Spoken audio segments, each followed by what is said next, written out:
Hello everybody and welcome to 40 Feet in the Air. Hope you guys are all having a super pleasant week. The weather this week has been wonderful here, as you can see by my short sleeve shirt. Definitely going to be one of the last weeks that have such great weather like this. And so definitely took full advantage of that and got a lot more paint on the house, which means it looks a whole lot better. So let's get into some time lapses and I'll show you just how good it's starting to look. It's getting amazing. So see you in a second.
as you can see, it is starting to look absolutely incredible.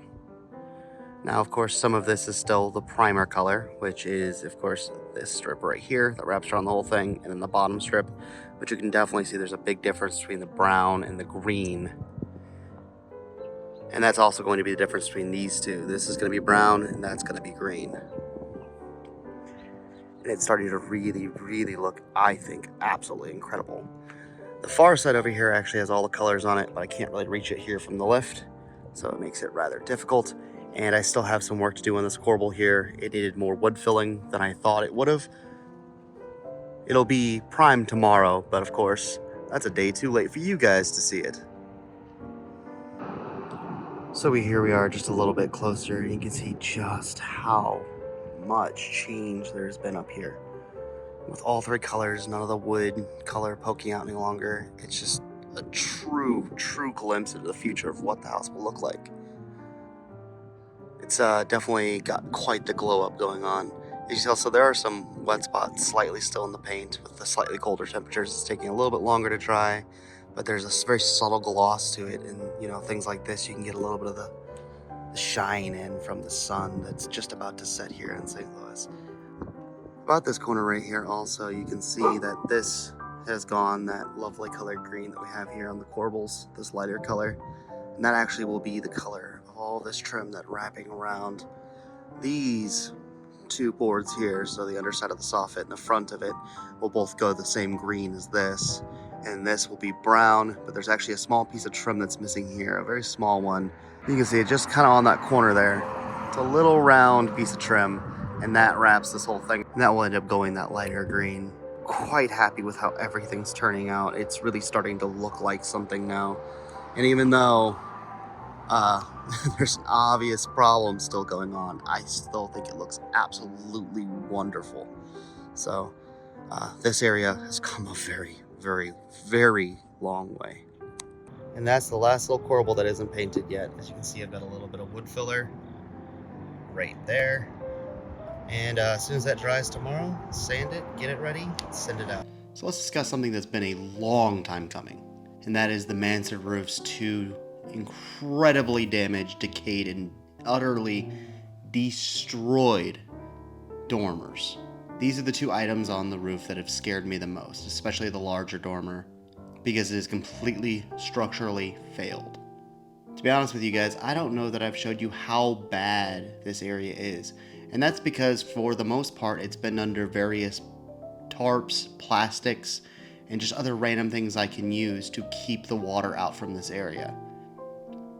Luckily, I've done a good enough job to keep this area at least structurally sound. But this week, me and my carpenter Eric actually went up to the dormers and got the last few little pieces of trim that we will need to use to recreate all of the historic motifs up here.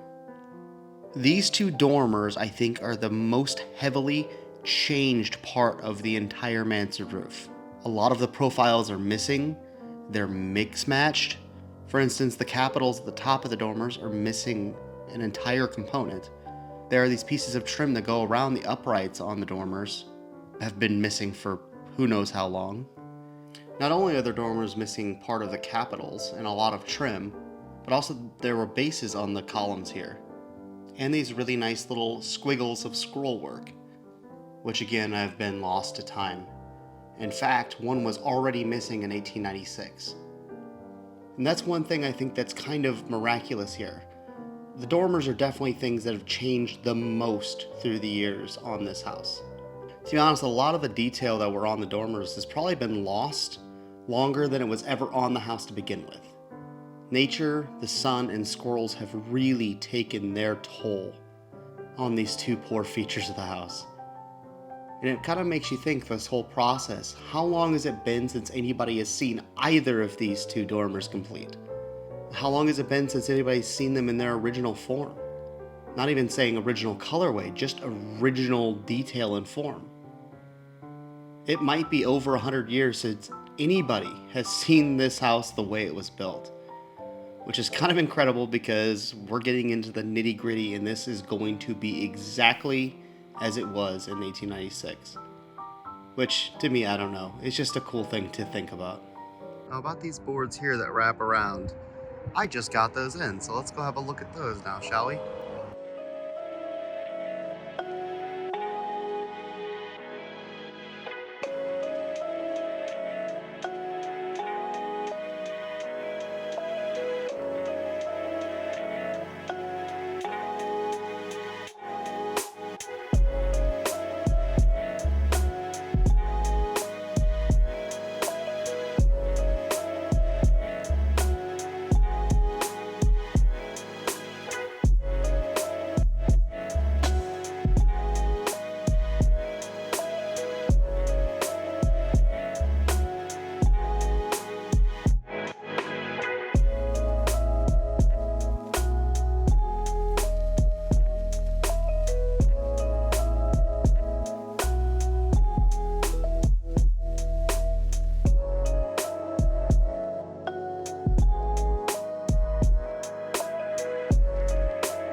Alright, so we are down in the basement with the new soffit boards.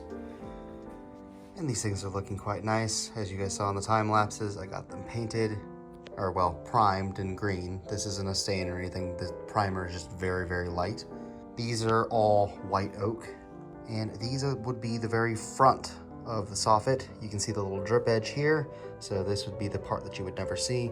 The other side is the actual front of the piece.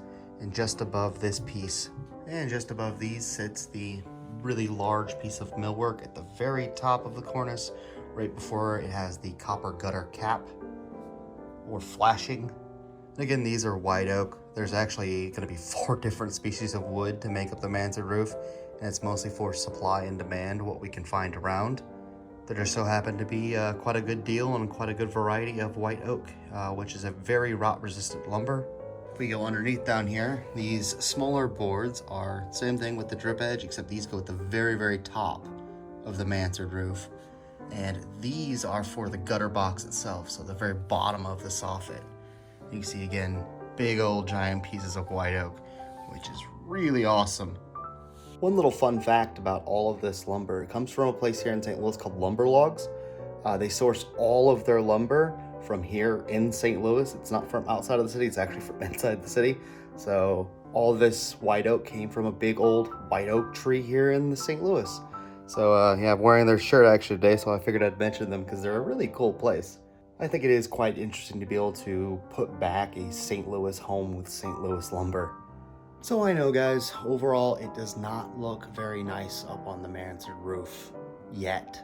There's a huge amount to do still, but of course, most all of that I won't be doing alone.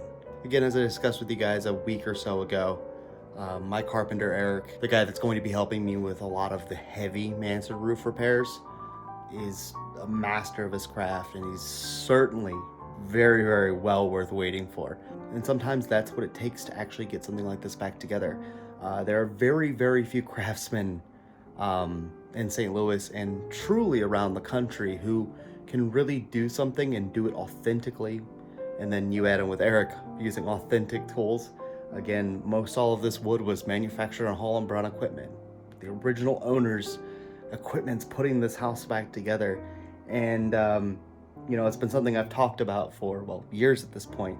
But to see it all kind of coming together. I mean, with the last little bit of soffit that's coming, that's 98% of all of the lumber I need for the Mansard roof now in my possession.